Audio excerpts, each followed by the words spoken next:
शिवाजी शिक्षण प्रसारक मंडळ संचलित मल्टीपर्पज आदर्श new English school Gaudgaon या ठिकाणी मी आज सहशिक्षिका म्हणून सेवानिवृत्त होत आहे।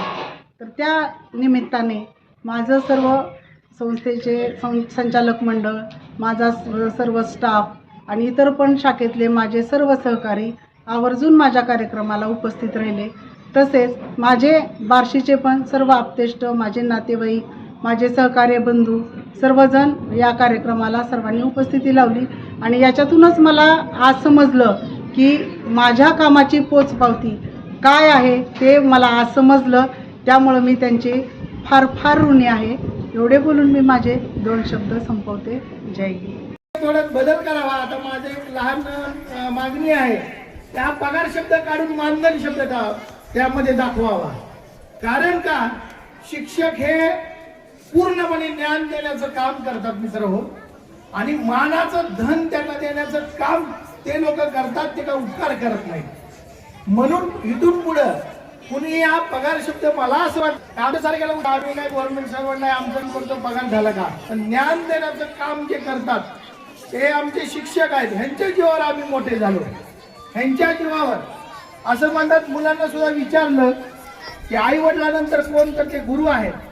म्हणून इथून पुढे तरी आपण सर्व शिक्षकांना विनंती आहे की पगार न शब्द वापरता मानधन हा शब्द वापरला। मानाचं धन तुम्ही कुठंतरी त्या ज्ञानाच्या ध्येयरूपीच्या बदल्यात स्वीकारत आहात, ते फार त्याच्याशी संबंधित आर्थिक रोजाशी नाही तर एक। आणि आपण जो काही आतापर्यंत इथं उभारलोय, शिक्षक असेल, माझ्यासारखा एक साधा शासकीय कर्मचारी असेल, व्यापारी असतील, संस्थापक असेल, पण शिक्षकाशिवाय ते घडू शकत नाहीत। आणि मित्रांनो, एक जाता जाता सांगतो, जीवनामध्ये आई वडील आणि गुरु ज्यांनी या तिघांना प्रेम दिलं, आदर दिलं, नीट ऐका मित्रांनो, लहान मुलांना एक माझं सांगणार विद्यार्थ्यांना, आई वडिलांनंतर गुरु या तिघांना प्रेम दिलं, आदर दिला आणि त्यांच्या वाटचालीवर चालल्यानंतर तुम्हाला काहीच कमी पडणार नाही।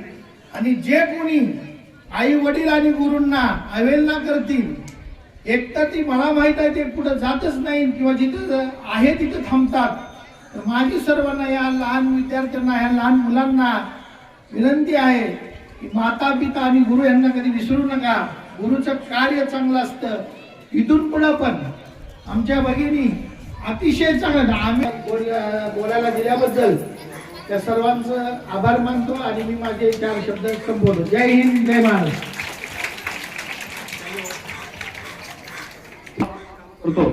असं असताना सुद्धा पगारीचा विषय तुम्हाला अगदी आमच्या सगळ्यांच्या मनापासून होतं। धन्यवाद गलांडे साहेब।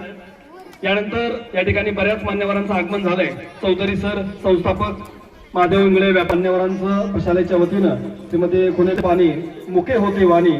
जीवनात यशस्वी होणं प्रत्येकाच्या पदरात असतेच असं नाही, पण प्रयत्नवादी व्यक्ती कधीच अयशस्वी होत नाही, हेही तितकंच खरं। म्हणूनच गरुडाकडून पंख घ्या, परारी मारण्यासाठी सूर्याकडून तेज घ्या, अंधाराचा नाश करण्यासाठी पर्वताकडून निश्चय घ्या, आणि निर्णयावर ठाम राहण्यासाठी फुलाकडून श्वास घ्या, दुःखातही ताजं राहण्यासाठी